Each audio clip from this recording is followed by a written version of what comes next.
Kom luister gerus verder na Lily, hoofstuk 3, geskryf deur Christo Eunice Du Plessis. Johan vermy die tuin waar hy steeds die kind hoor speel. Sy steur haar heel eenvoudig nie aan hom nie, en die feit dat hy haar weggejaag het, rol van daardie kind af sonder enige wroeging.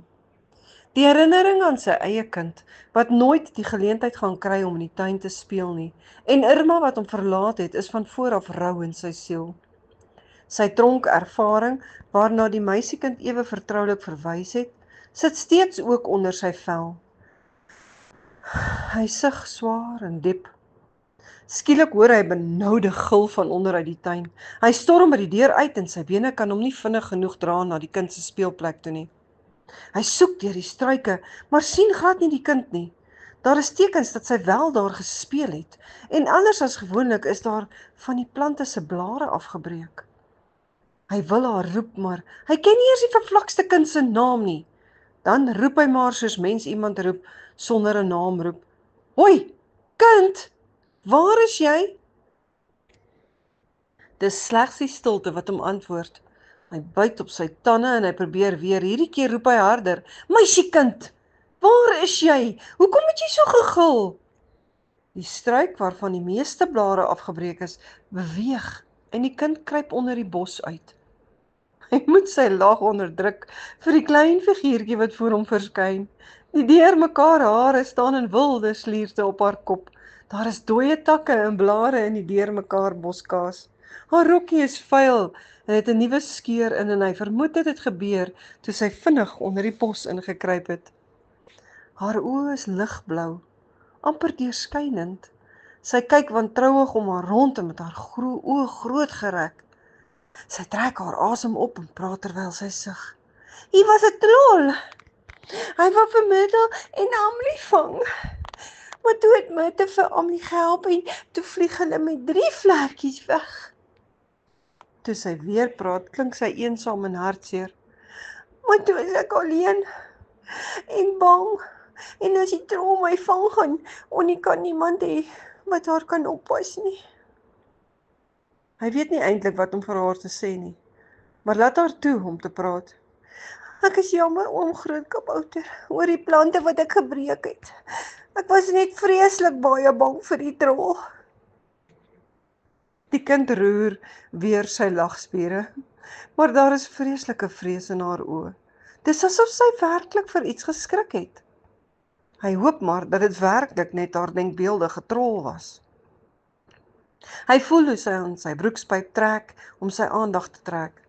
Sy eerste reaksie is om haar weg te stamp, omdat hy bang is sy maak sy broek vuil, maar hy forceer homself om dit nie te doen nie.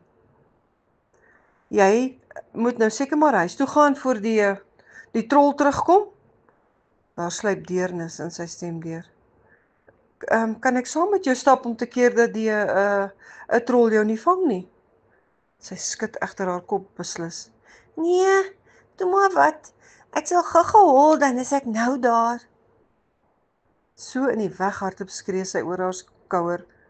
OK, bye oom Grootkabouter. Hy gee haar 'n kort rukkie speling voordat hy haar versigtig volg. Vandag gaan hy uitvind waar hierdie kind vandaan kom. Anders as wat hy verwag het, draf sy nie in die rigting van die Kleinhowes of die dorp nie. Sy kies koers oor die droë veld na die digte bos ander kan die treinspoor. Hy frons diep. Daar bly nie mense in daardie rigting nie. Daar is net bos en is baie ruig. Hy hou sy afstand in, sien hoe sy behendig in die wildspaadjie afdraf. Hy steek geskok vas toe sy by die lendelam deur van 'n bouval inglip. Hy kan sien dat die bouval 'n eeu of wat terug 'n imposante woning was. Agter die huis staan 4 groot bome in gelid om die rigting na die eens voorkant van die herehuis aan te kondig.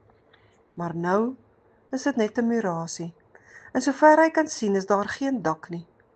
Die gate wat eens vensters was, is onbehendig met planke toegekap. Hoe leef enige mens in hierdie omstandighede? Vroeg hy met homself. Johan staan nog so in sy eie verwondering verlaat toe die vrou skielik voor hom staan. Sy is sterk van arm en fris van been.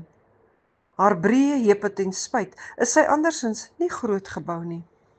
Haar hare is volgens die Afrika mode modieus en smaakvol styf teen haar kop gepleg. Sonder moeite groet hy haar in Sotho. Dumela. Goeiemiddag, meneer, groet sy in vlot Afrikaans. Verskoon tog maar dat ek verkies om Afrikaans met u te praat. Ek ken nie die Sotho taal so goed nie. Ek is van Namibië en daar praat ons nie Sotho nie. Ek het net kom kyk dat die kind veilig by die huis kom. Johan se antwoord klink vir homself verdag. Die vrou draai haar kop skeef en vra met 'n frons. Kind? Watter kind, meneer? Johan wil hom vererg, maar antwoord dan kalm. Die kind wat nou net by daardie deur ingehardloop het. Sy kom speel elke dag in my tuin saam met die sy kom speel elke dag in my tuin. Hy kan in die vrou se oë sien dat sy weet waarvan hy praat. Hy beduie na die bouval agter die vrou. Is hierdie jou huis? Sonder skroom antwoord sy ewe onskuldig. Nee, ek bly nie hier nie.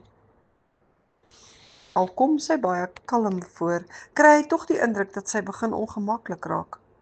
Hy buit die situasie uit en vra onverwags. Verskoon tog. Ek is Johan Beyers en ek neem aan jy's Onika. Dit vang haar onkant, maar sy ruk haarself vinnig reg voor sy met 'n verleë laggie antwoord. Nee, meneer, ek is nie Onika nie. Die deur waarvan die kind in verdwyn het, word van binne vinnig oopgestamp en die verskrikte kind kom op Johan en die arm vrou afgehardloop. Haar mond gaan oop, maar daar kom geen geluid uit nie. Haar vuil hare staan wild en deurmekaar om haar kop. Sy gryp die vrou om haar bene vas. Terwyl sy na die huis beduie, ontglip net hyggeluide deur haar keel. Johan trek sy linker wenkbrau op en sy oë brand in die vrou se. Ek dog jy het gesê jy ken nie die kind nie. Ja, wag maar vir hoofstuk 4. Dit sal binnekort volg. Dankie vir julle saamluister en volg maar die, kan ons sê, die Pypie kanaal, YouTube Pypie kanaal, Ink se kanaal, vir meer opwindende stories.